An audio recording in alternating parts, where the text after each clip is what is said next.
Satu pertanyaan terakhir, Mas Anies, ini lebih ke untuk internasional level. Sebetulnya kan kita tahu bahwa sekarang terjadi pertarungan luar biasa dalam strategi atau dalam geopolitik. Amerika, Eropa, China, dan sebagainya.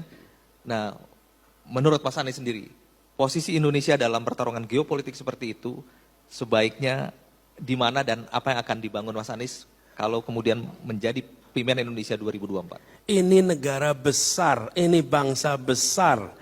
Demokrasi salah satu terbesar, penduduk terbesar, kekayaan alam terbesar. Kita harus menjadi major player di kawasan Asia dan dunia, harus. Tidak boleh kita jadi penonton, tidak boleh.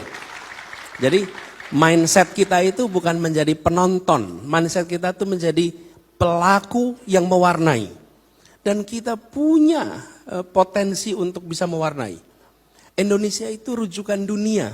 Bapak Ibu sekalian, teman-teman semua yang di sini, Indonesia ini dalam perjalanan sejak kita merdeka itu selalu menjadi negara rujukan. Di ASEAN juga begitu. Kita adalah yang besar. Nah, untuk kita bisa memainkan peran yang makin besar di dunia internasional, maka kita sendiri harus menempatkan diri sebagai warga dunia. Ini saya sering sampaikan, Mas Meta, pada pada anak-anak yang sedang belajar dan juga kepada jajaran Pemprov DKI ketika saya bertugas di sana. Semua Anda, kita semua di sini adalah warga 3 dunia. 1, dunia kota Jakarta.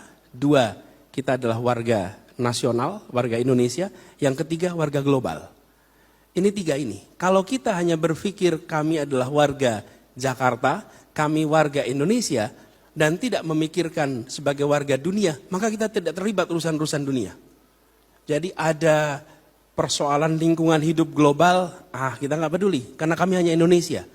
Ada soal krisis pangan dunia, kita nggak terlibat, karena kita hanya Indonesia. Ada soal kekerasan, ada soal perang, kita nggak terlibat, kenapa? Kami hanya Indonesia.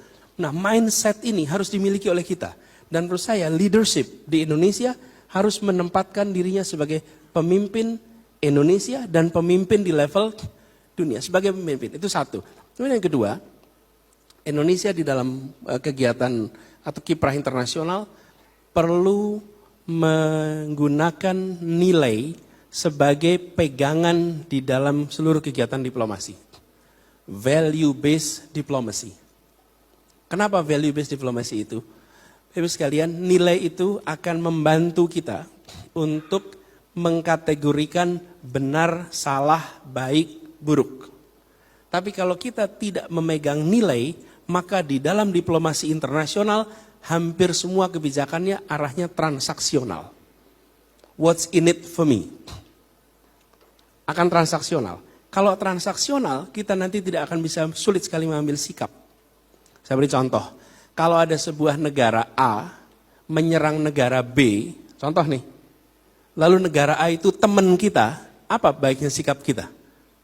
Kalau kita value based, kita akan bisa bilang, you are my friend, but you know what you're doing is wrong. Please don't do it. Okay? Tapi kalau kita tidak punya nilai itu, maka apa yang terjadi? Because you are my friend, I let you do it. Transaksional kita.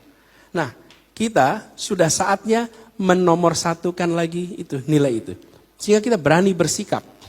Bila ada negara-negara yang melakukan kerjasama, yang di situ memberikan dampak pada lingkungan yang buruk, kita akan bisa bicara. Jadi kami melihat ke depan Indonesia harus mainkan peran, dan Indonesia harus menggunakan nilai sebagai salah satu atau pegangan utama dalam kebijakan.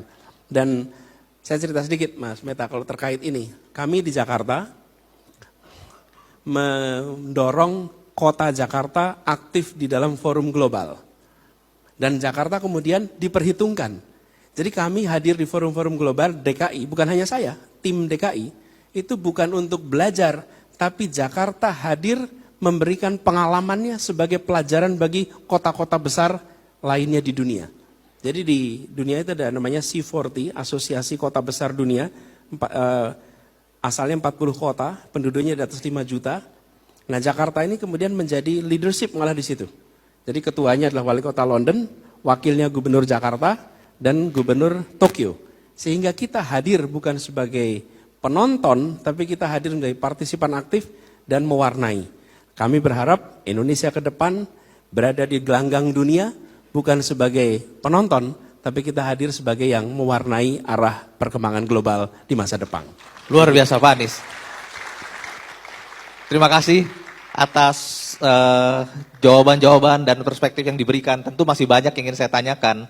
Floor juga tentu ingin banyak bertanya, cuma karena waktu kita tidak bisa lebih panjang lagi. Di sini sudah hadir Pak Tony Wenas.